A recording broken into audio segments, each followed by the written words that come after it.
Now, I had my say at the top of the program about the weakness of the West over Ukraine. You can check that out online if you missed it. But Ukraine has demanded, of course, that Russia immediately withdraw all of its forces from Ukrainian territory. Russian President Vladimir Putin ordered the Russian troops into these contested eastern territories to carry out a so-called peacekeeping operation. It's an extraordinary step which has been widely condemned by the international community and has further fuelled concerns, of course, of an all-out invasion. Here's the latest from Sky UK. The US say they're now convinced that Vladimir Putin is intent on war, that these troops are being primed for conflict. But Russia's representative at the UN, again denying his country is the aggressor. I would like to call upon our Western colleagues to think twice, to set emotions to one side and not to make the situation worse. These Ukrainian soldiers are staring down the barrel of a conflict which would devastate their country, as their president called for calm. We don't owe anything to anyone. We won't give away anything to anyone. The US says more sanctions will be announced today, but as columns of military vehicles roll towards Donetsk, the fear is the time for deterrence and diplomacy may now be running out. Yeah, let's bring in Stefan Romaniw, who's Vice President of the Ukrainian World Congress. He's an Australian Ukrainian joining us live from Melbourne. Thanks for joining us, Stefan.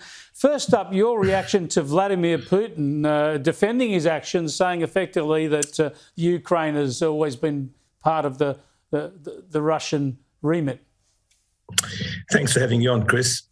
Another example of toxic myths, Russian disinformation, taken out of Putin's college book of NKVD, KGB, obviously doesn't know history and thinks the world is as dumb as he is. The reaction of the Ukrainians in Australia is obviously one of alarm. We've obviously been lobbying our government, and we might come back to what we're doing there. But his actions in the last couple of days have shown that he never had any intention of any diplomatic relations or discussions. You know, Putin, when you do diplomacy, most places say if you're in diplomacy, you have a win-win situation. With Putin, there is no win-win. It's he wins, you lose. Now, the Ukrainian people won't stand for him coming in, trying to take something that's not his. Let's get one thing straight. Donetsk, Luhansk were, are, and will be Ukrainian. In 1991, 92% of the Ukrainian population, including Donetsk and Luhansk, voted for independence. 180 odd countries have recognised Ukraine in their diplomatic relations. Well, let's go back to that independence, because in the 90s, Ukraine actually gave up massive nuclear weapons munitions. And in return for that, other countries, including Western nations, including the US, essentially said they'd have its back. Surely you must be shattered at the lack of Western resolve in support of Ukraine right now. See, when Putin says that Ukraine is a failed state and Ukraine never existed, let's take Ukraine as a responsible member of the international community. The Budapest Convention, where they gave up their nuclear arms, they did that in good faith. They did that in good faith because Western countries said, we will protect you. Now we have a dilemma. It's time for protection. And now we're talking about sanctions. We're talking about a range of other things. One boot of Russian army in Ukraine will cause an international scene. It'll be something that ultimately we will all be sorry for. Ukraine has withstood Russian aggression for the last 8 years. I spoke to people last night in Odessa, in Zaporizhia, in Lviv, and also in Kyiv. And their message is a clear message.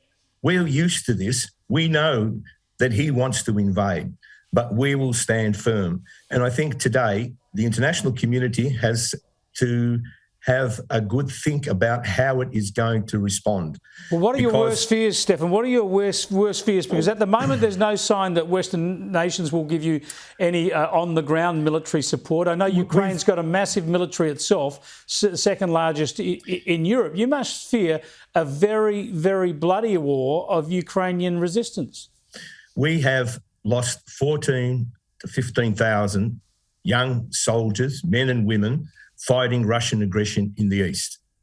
If there's going to be an invasion, obviously the Ukrainian army, 260,000 or 200,000 or thereabouts reservists, plus what I was told last night, over 1 million people have signed up to be voluntary fighters for Ukraine. But there's going to be bloodshed. And I've said this a couple of times today. You know, if there is bloodshed and Ukrainians die, then the parents of those Ukrainians who die will say, my son or my daughter fought for Ukraine, for independence, for the right, for sovereignty. There are going to be Russians who die. What are Russian mothers going to say? What are they going to say when their child comes back in a box? Mr. Putin, you did this because of what? Because you want power?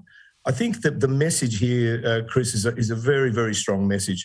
International peace is being challenged. International conventions are being challenged. Yeah. Any country that tests the sovereignty of another country needs to feel the full brunt. Yeah, and the other countries just have to stand up for them. It is a tragic situation. Stefan, thanks so much for joining us. We hope that there can be some sort of peaceful resolution. Perhaps we'll catch up with you again next week. That's Stefan Romaniw, who's with the Ukrainian World Congress. He's a vice president of that organisation and a Melbourne-based Australian Ukrainian.